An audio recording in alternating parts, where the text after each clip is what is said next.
ତେବେ ଫ୍ରେଣ୍ଡସ୍ ଆମମାନଙ୍କ ମଧ୍ୟରେ ଏମିତି ବହୁତ ସାରା ପିଲା ଅଛନ୍ତି ଯେଉଁମାନଙ୍କର ଫ୍ୟାମିଲି ସିଚୁଏସନ୍ ବହୁତ ଖରାପ, ଏମିତିରେ ବି ସେମାନେ ପ୍ରିପାରେସନ୍ କରୁଛନ୍ତି କିନ୍ତୁ ସେମାନେ ଆର୍ଥିକ ସ୍ଥିତି ଖରାପ ଦୃଷ୍ଟିରୁ ସେମାନେ ଓଡ଼ିଶା ବାହାରେ ଯାଇକି କାମ କରୁଛନ୍ତି।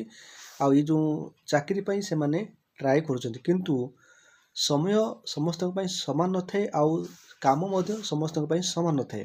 ତେବେ ଏମିତିରେ ବି ବହୁତ ସାରା ପିଲା ଅଛନ୍ତି କାମ ସହିତ ପାଠ ପଢ଼ୁଛନ୍ତି, ଏମିତିରେ ବି ପିଲା ଅଛନ୍ତି କାମ କଲା ପରେ ସମୟ ପାଉନାହାନ୍ତି।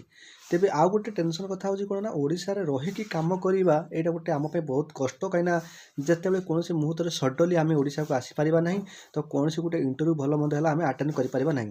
ତା ପାଇଁ ଆମକୁ 2-3 ଦିନ ଆଗରୁ ଆମକୁ ରେଡ଼ି ରହିବାକୁ ପଡ଼ିବ ଏଇସବୁ ଜିନିଷ। ତେବେ ଆମମାନଙ୍କର ସମସ୍ୟା ହେଉଛି କ'ଣ ନା, ଆମମାନଙ୍କର ଆର୍ଥିକ ସ୍ଥିତି। ଏଇ ଯେଉଁ ଆର୍ଥିକ ସ୍ଥିତି ଖରାପ ଦୃଷ୍ଟିରୁ ଆମେମାନେ ଓଡ଼ିଶା ଛାଡ଼ିକି ଆମକୁ ବାହାରକୁ ଯିବାକୁ ପଡ଼ୁଛି। ତେବେ ଆପଣମାନଙ୍କ ପାଖରେ ମଧ୍ୟ ଏମିତି କିଛି ସୁଯୋଗ ରହିଛି ଯାହାକି ଆପଣମାନେ ଓଡ଼ିଶା ଭିତରେ ଆପଣମାନେ ରହିକି କାମ କରିପାରିବେ।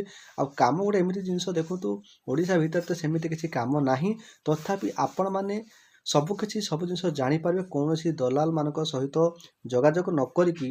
ଆପଣମାନେ ଚାହିଁଲେ ନିଜ ଜିଲ୍ଲାରେ, ପ୍ରତ୍ୟେକ ଜିଲ୍ଲାରେ, ତ ସବୁ ଜିଲ୍ଲାରେ ଦେଖନ୍ତୁ DIC ଅଫିସ୍ ଅଛି। ତେବେ ଆପଣମାନେ DIC ଅଫିସକୁ ଯାଆନ୍ତୁ, ସେଠି ଆପଣମାନେ ପଚାରି ବୁଝନ୍ତୁ। ତ ସେଠି ଆମର ରାଜ୍ୟ ସରକାର ତଥା କେନ୍ଦ୍ର ସରକାରଙ୍କର ବହୁତ ସାରା ଯୋଜନା ଅଛି, ବହୁତ ସାରା ଚାକିରି ବିଷୟରେ ଆପଣମାନଙ୍କର ସବୁ ଆଡ଼ଭର୍ଟାଇଜମେଣ୍ଟ ବାହାରୁଛି। ତ DIC ଅଫିସରେ ଆପଣମାନେ ସବୁ ଜିନିଷ ଆପଣମାନେ ଜାଣିପାରିବେ। କ'ଣ କହିବା ପାଇଁ ଚାହୁଁଛି, DIC କ'ଣ? DIC ପ୍ରାୟତଃ ପିଲାମାନେ ବୁଝିପାରିବେନି। DICର ଫୁଲ୍ ଫର୍ମ ହେଉଛି ଡିଷ୍ଟ୍ରିକ୍ଟ ଇଣ୍ଟରେଷ୍ଟେଡ୍ ସେଣ୍ଟର। ପ୍ରତ୍ୟେକ ଜିଲ୍ଲାରେ ସବୁ ଜାଗାରେ ଆପଣଙ୍କର DIC ଅଫିସ୍ ଅଛି।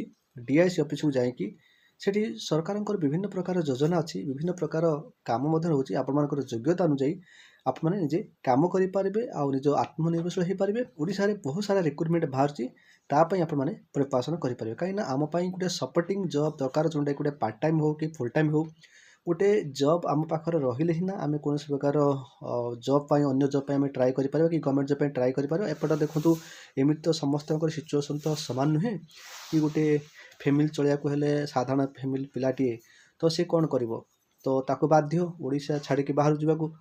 ଓଡ଼ିଶା ଛାଡ଼ିକି ବାହାରେ ଯାଉଛନ୍ତି, କାମ ସମସ୍ତଙ୍କ ପାଇଁ ସମାନ ନୁହେଁ, ସମୟ ମଧ୍ୟ ସମସ୍ତଙ୍କ ପାଇଁ ସମାନ ନୁହେଁ। ତ ସେଥିପାଇଁ ବହୁତ ସାରା ପିଲା ହଇରାଣ ହେଉଛନ୍ତି। ତେବେ ମୋ ମତରେ ଆପଣମାନଙ୍କୁ ମୁଁ ଗୋଟେ ରାସ୍ତା ଦେଖାଇ ଦେଉଛି, ଆପଣମାନେ କୌଣସି ଦଲାଲମାନଙ୍କୁ କିଛି ନ ପଚାରିକି ଏମିତିରେ ବି DIC ଅଫିସକୁ ଯାଆନ୍ତୁ। ଆପଣମାନଙ୍କର ପ୍ରତ୍ୟେକ ଜିଲ୍ଲାର DIC ଅଫିସ୍ ଅଛି।